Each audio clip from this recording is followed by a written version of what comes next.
Benedictus benedicat per Iesum Christum Dominum nostrum. Amen. Amen. How'd it go, Tom? Oh, thrashed them. Led all the way. Thank you, Barker. Would have won if we hadn't. Said you weren't in trouble, was he, Christian? And how they suck. Any news of Julian? I suppose he's all right, is he? Julian, yes, he's fine. I think he went down to London. I ordered the 45. Jack. Jack, what a surprise. What do you mean, surprise?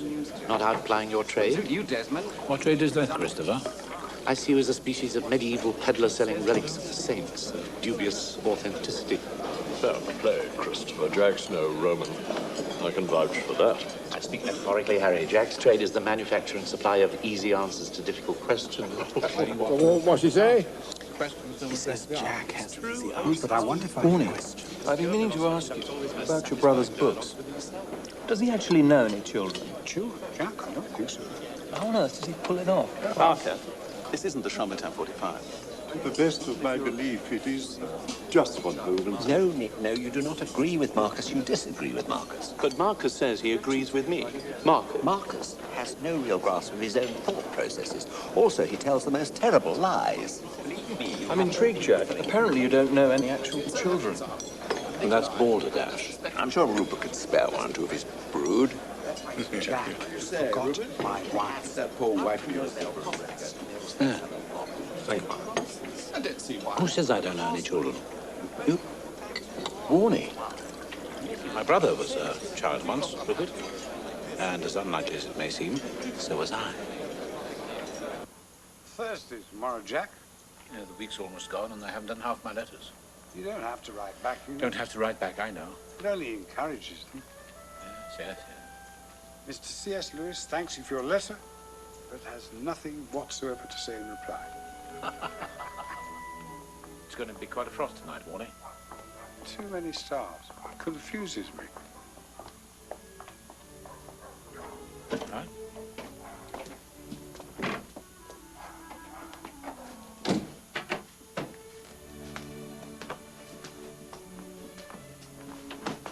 Nightcap?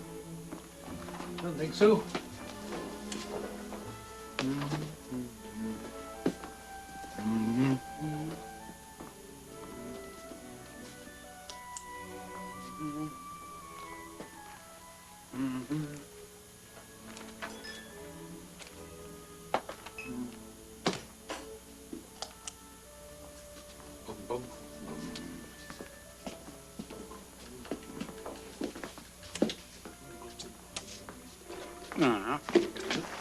London tomorrow? Who are you lecturing? Disabled veterans?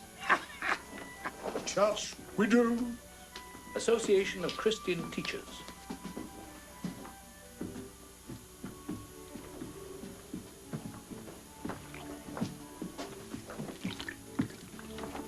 Night, Jack. Night, Warnie.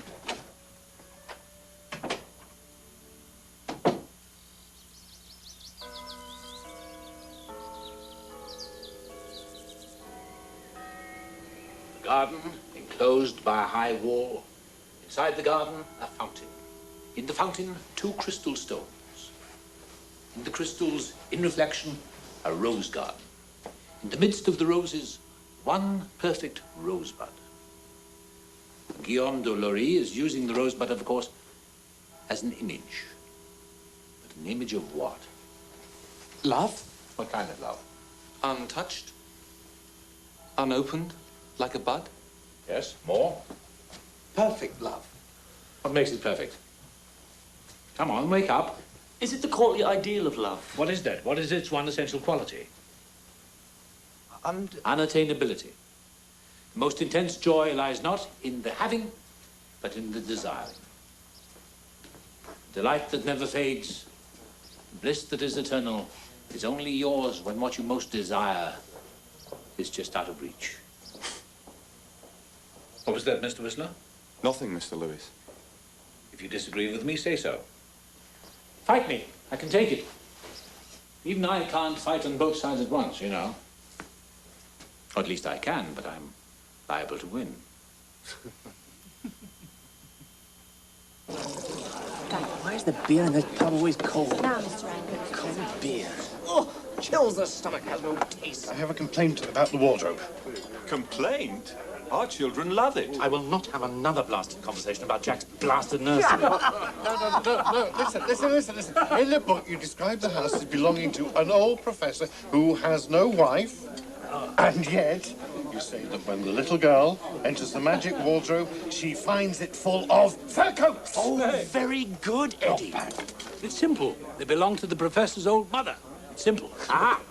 So to reach the magic world, a child must push through the mother's fur. No, won't have that, John. That's none of your hand-me-down Freudianism. But the imagery is Christian, Charlie. No, Harry, it's what it is. It's just itself.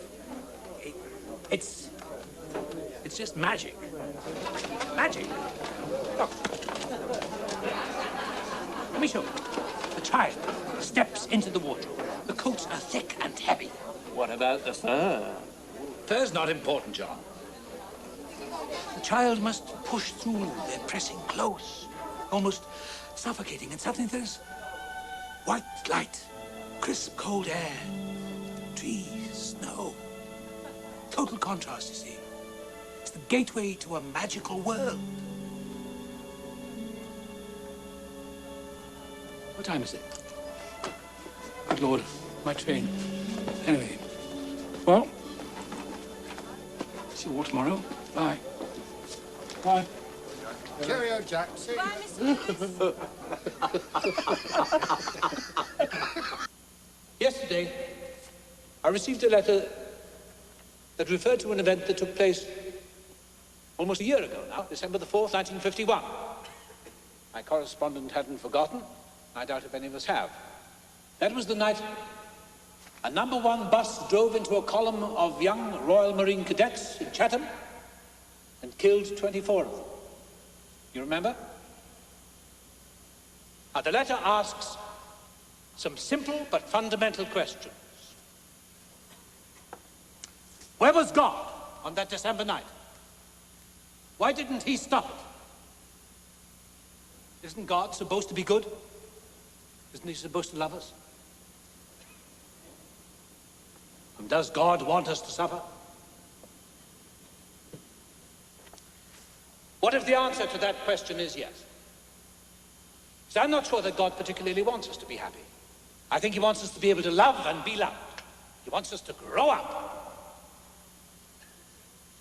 I suggest to you that it is because God loves us that he makes us the gift of suffering.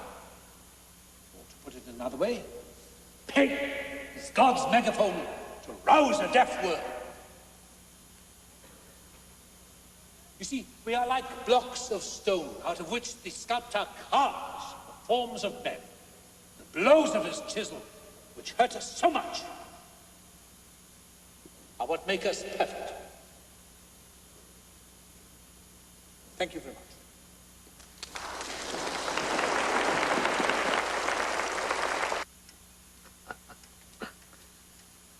A woman has had a dream about me. She writes to ask if I've had a dream about her. I had a strange dream last night. Another letter from Mrs. Gresham. I can't remember any of it. The Jewish communist Christian American. You may ask me. I know it was strange if I'd forgotten it. Can't answer that one. I like her letters. She can be quite sharp sometimes. Listen to this warning. She says, I can't decide whether you'd rather be the child caught in the spell or the magician casting it. See, her letters are rather unusual. She writes as if she knows me somehow. Still, I suppose there is something with me in my books, isn't there? No. I expect it's just the American style. Americans don't understand about inhibitions. Ah, she's coming to England. No, she's coming to Oxford. She wants to meet us. Well, she can't come here. No, of course not. But she does suggest tea in a hotel. Oh, tea is safe. A hotel is safe. Though she might be mad. No, I don't think so. She does write poems. Poems? She'll be barking. You won't be too agreeable, will you, Jack? Don't worry, Warnie.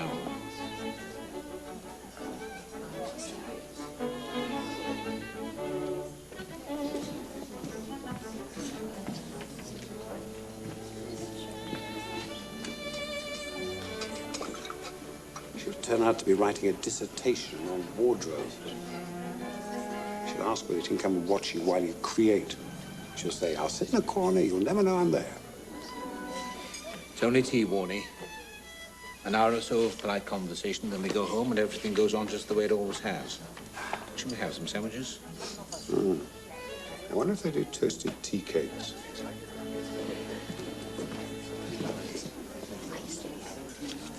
Excuse me, I'm here to meet Mr. C.S. Lewis, the writer. Yes, madam. Well, do you know what he looks like? No, madam. Well, he doesn't know what I look like either. Yes, madam. Any ideas? No, madam.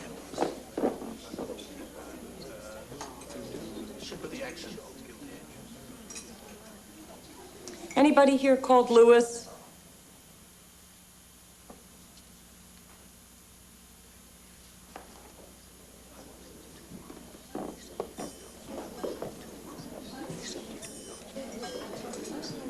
Mrs. Gresham, how do you do? A pleasure. This is my brother, Warnie. Major Lewis. Please, sit down. So, you managed to find us? Yes, I used the guide, and see, it's just that you don't look at all like C.S. Lewis. Well, I'm sorry to disappoint you, not to mention the rest of Oxford. No, so you don't like that? Well, I'm not what you might call a public figure, Mrs. Gresham. Oh, you're not? I mean, you write all these books and you give all those talks and everything just so everybody will leave you alone? Oh, dear. We've only just met and already you see right through me. Tell me, do you drink tea? Tea, sure. It's England, right? Yeah, so it is. Waiter. Actually, look, I'm a little in awe of you, and so I'm a little tense. And when I get like that, I get kind of, I don't know. It's very childish. I'm sure I'll get over it soon. Not too soon, I hope, please. Because I like a good fight myself. You do? Yes. You sound surprised. No. No. That's great. You like a good fight. Great. But? When's the last time you lost? Oh, I've been at Magdalen since 1925. Just beautiful here. How old is it? The college was founded very nearly 500 years ago. Not all the buildings are that old, of course. My room is there. That's the new building. New, huh? 1733. What does your husband do, Mrs. Gresham? Oh, Bill? Bill's a writer. Ah. And you too, Jack, tell me. You call him Jack? I never liked the name Clive. Oh, well, if you're a Jack. What? No, you look fine for a Jack. Thank you. Well, Jewish, but not Jewish, if you can follow that. I mean, I'm a Christian, but I was brought up to be a good atheist. An atheist? Don't sound so shocked. I'm not. I was an atheist once. You? So we're both lapsed atheists? Yes, but I was never a communist. Why not? What do you mean, why not, Mrs. Gresham? Well, I mean, back in '38, it seemed to me there was only two choices. Either you were a fascist and you conquered the world, or you were a communist and you saved it. Is that so? Ah. I must have been otherwise engaged at the time. Ah. Oh, there's a world worth saving. At dawn on the 1st of May every year, the choristers from the choir school stand up here and sing to the rising sun. They say they draw quite a crowd. What do they sing? Can't say I've ever risen early enough to hear them. Oh, why not? I mean, it sounds wonderful. Well, I don't really go in for seeing the sights. Oh. So what do? Just walk around with your eyes shut? You know, Mrs. Gresham, I almost don't know what to say to you. Good Lord. How long do you plan to stay in England, Mrs. Gresham? Oh, till the end of December. Are you expecting to be in Oxford again? Well, I hadn't planned on it. What do you say, Warning? Do you think you could rise to a pot of home-brew tea? How did you manage that? Give an adequate warning, of course. Do you think I could bring my son? Douglas is such a big fan of your Narnia books, he'd love to meet you. Yes, of course. I'll give you plenty of warning. What? It was a pleasure meeting you, Mr. Lewis. Thanks for everything. Well, see you soon. Yes, Major Mrs. Lewis. Gresham, Jenny. Thank you. Bye.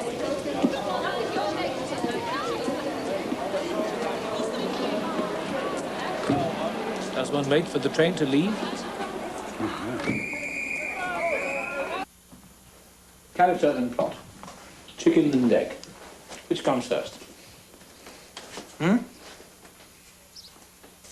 Aristotle's solution was simple and radical.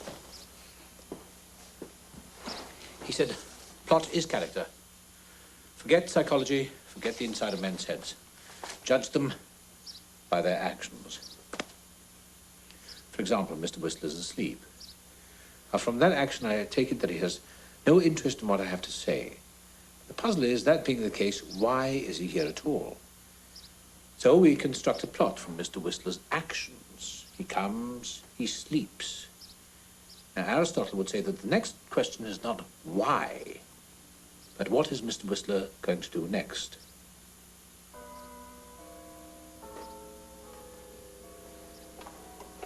Good morning, Mr. Whistler. You know, my class is not compulsory, neither are my chairs very comfortable, I suggest. All right, I'm going. Thank you.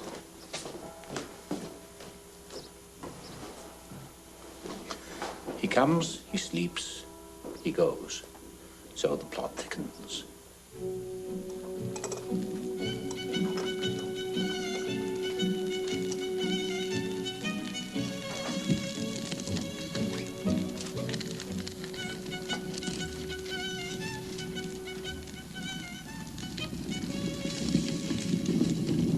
It's all right, Warnie. She sails back to New York after Christmas. One can always be so much more friendly to people who can't stay long. I wonder what her husband thinks of her gallivanting around England like this.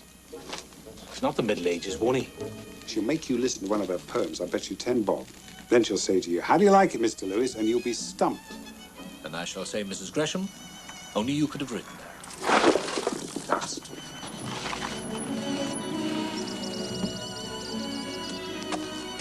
There'll be one and ninepence, madam. Keep the change.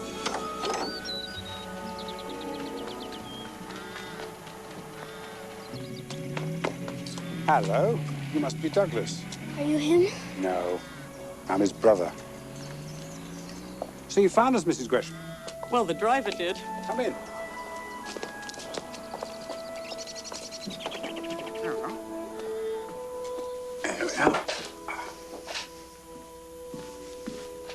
That's him. Do go in. Here you are, then. Oh, hello. Good. Oh. Hello. Sorry, Oh. Hansa. We really appreciate this, Mr. Lewis. You've no idea how Douglas was looking forward to today. Say, Douglas. Ask him. I told him you would write in his Narnia book. Do you mind? No, of course not. Yes. Yes. To Douglas, yes? Douglas, yes.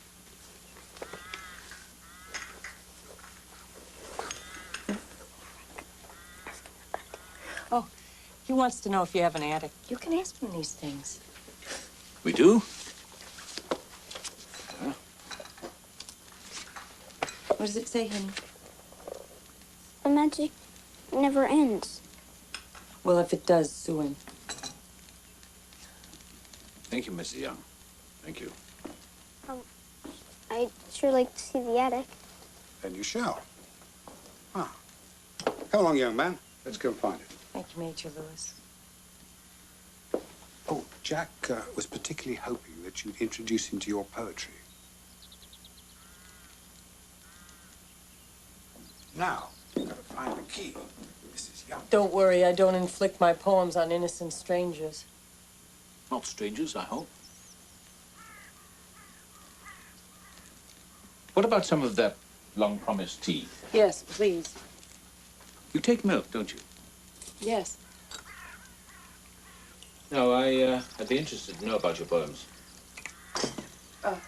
What do you want to know about them? How long they are? Their rhyme schemes? Their major influences? Quite right, of course. You take sugar? Sure. No, you're quite right.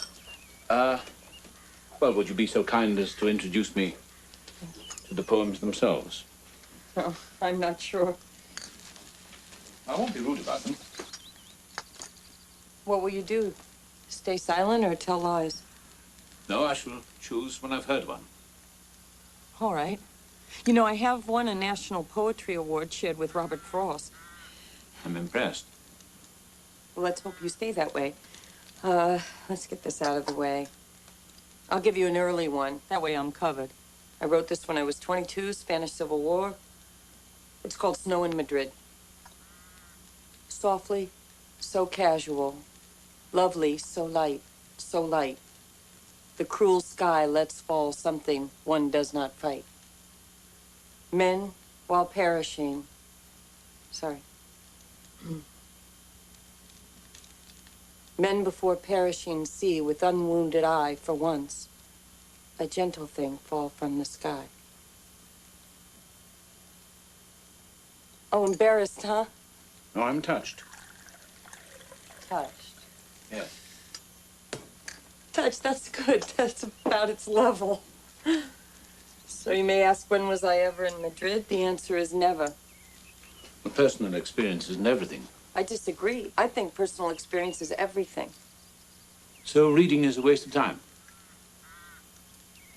No, it's not a waste of time, but reading is safe, isn't it? Books aren't about to hurt you. Why should one want to be hurt? That's when we learn. Just because something hurts, it doesn't make it more true or more significant. No, I guess not. I'm not saying that pain is purposeless or even neutral, but to find meaning in pain, there has to be something else. And pain is a tool. If you like, pain is God's megaphone. Megaphone to rouse a deaf world. Oh, how embarrassing. You know my writing too well, don't you? I have read most of it.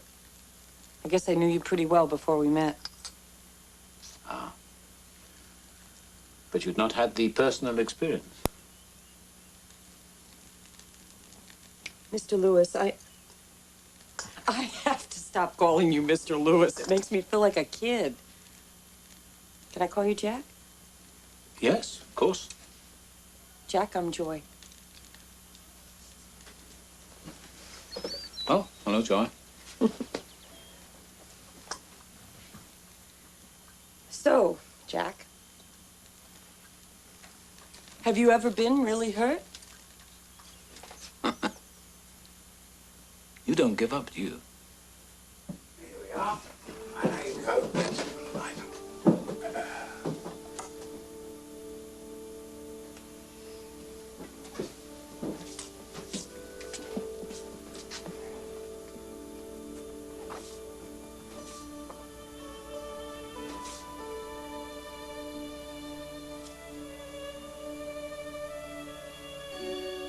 Does anybody ever come up here? Not anymore.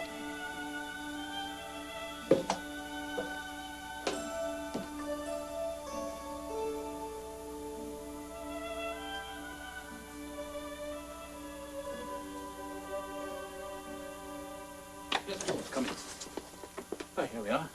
That's Warney's desk. This is mine. It's not very orderly in here, I'm afraid. Well, you keep order in your mind, right? Yes. Oh, that's nice. Is it someplace real? I think so. It's called the Golden Valley, I believe, somewhere in Herefordshire. Somewhere special? In a way. It was on our nursery wall when I was a child. I didn't know it was a real place then. I thought it was a view of heaven. Oh, the promised land.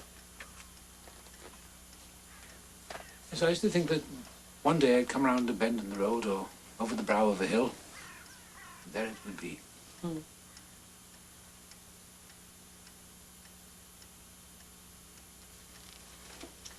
I have been really hurt, you know?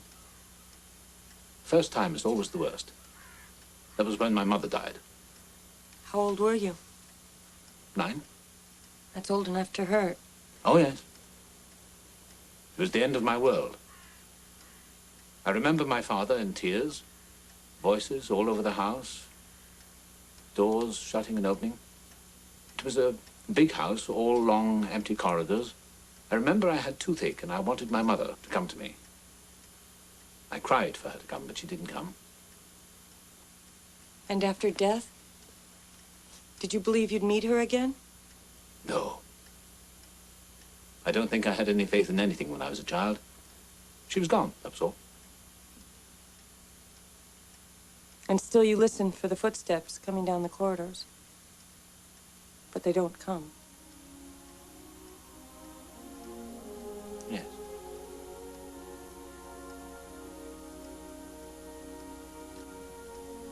You should see the garden before it gets dark. Yes, I'd like that. You'll need a coat. I have one right here. There's a lake, Mom! A wood with a lake! Oh, good. It's really a flooded clay pit for the old brickworks. It's all yours now. Be careful, Douglas. Douglas! The sun's well over the yard. Does he miss home? Oh, sure. I mean, he'd like to be home for Christmas. But, well, it just hasn't worked out that way. What are you doing for Christmas? Some lucky English hotel, I expect.